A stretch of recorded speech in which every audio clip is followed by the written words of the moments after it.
I mean, you do know you're a freak.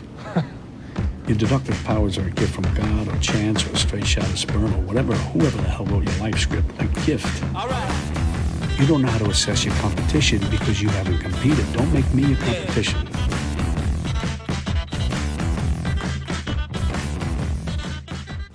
So David, wow, this is very last minute. Thanks for carving out time In your day. Happy to. I posted a story last night saying I'm about to sit down and watch Limitless, and you bounced a message back going, "Oh yeah, I've got some pieces from that film," and I am unusually excited to see what you have acquired from the movie Limitless. I think you will be. And it's so funny because, people know me as the Bond guy, but as you know, and certainly people that have come over to my collection, I've got a lot of other pieces other than Bond. I mean, Bond is the majority of my collection, but I've always collected pieces that I just gravitated to. And I remember seeing the film and I went bonkers. I loved it. I mean, it's a play on a book called Flowers for Algernon, where they take this mouse and a guy and they give him an injection, and the mouse an injection, and they both get really smart and they get really dumb. But I love what they did, a modern interpretation. But of course, it's the fact that when he becomes more intelligent, very aware of style. Yes. And very aware of his appearance. He works out. He looks better. He wears that great leather jacket. And then, of course, as we know, because you see the label, and I'm sure you've talked about in this podcast, he gets the Tom Ford suits and even sees the suiting of it. And you may have already talked about this, but I think it was a customized Regency from Tom Ford. Is that correct? It was a navy blue. I haven't had the chance to drill down on that yet, so Okay. but I think it was. think it was. So I first saw this at the cinema, I loved it, and I've seen it a bunch of times since, but not seen it through kind of the eye of what's going on with the costume. And yes, that wonderful moment where he's searching for the pills in that concealed pocket, and he lays the jacket down, and then you get to see the label. Oh yeah, that's so cool. And I think even in the credits, it says wardrobe provided by Tom Ford. So it's interesting to know it might be the Regency one.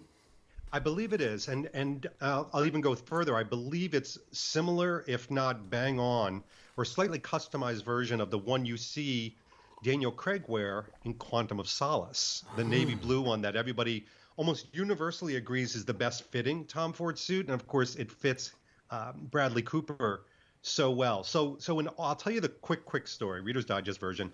An auction came up with screen used items, and I'm like, you know what? I just want a little corner. I want a little representation of this film.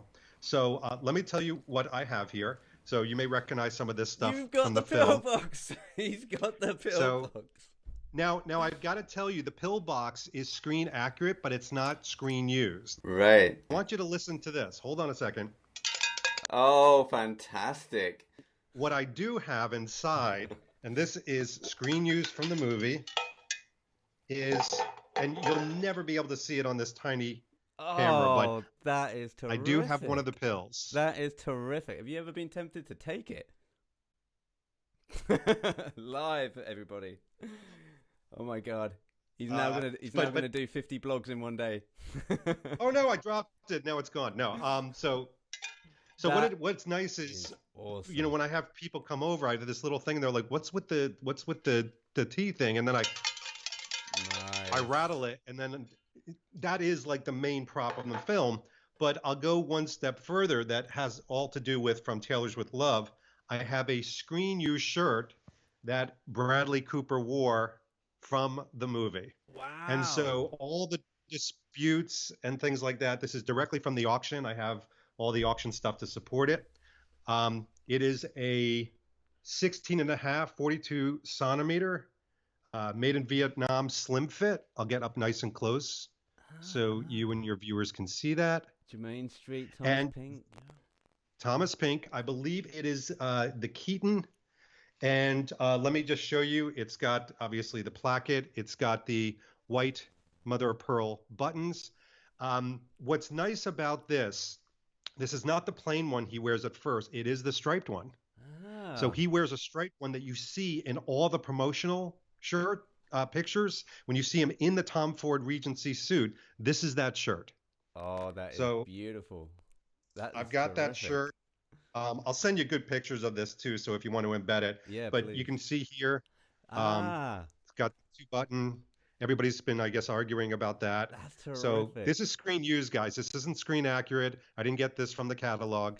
That is awesome. And I actually, when I was watching it last night, there's a moment when he's on the way back.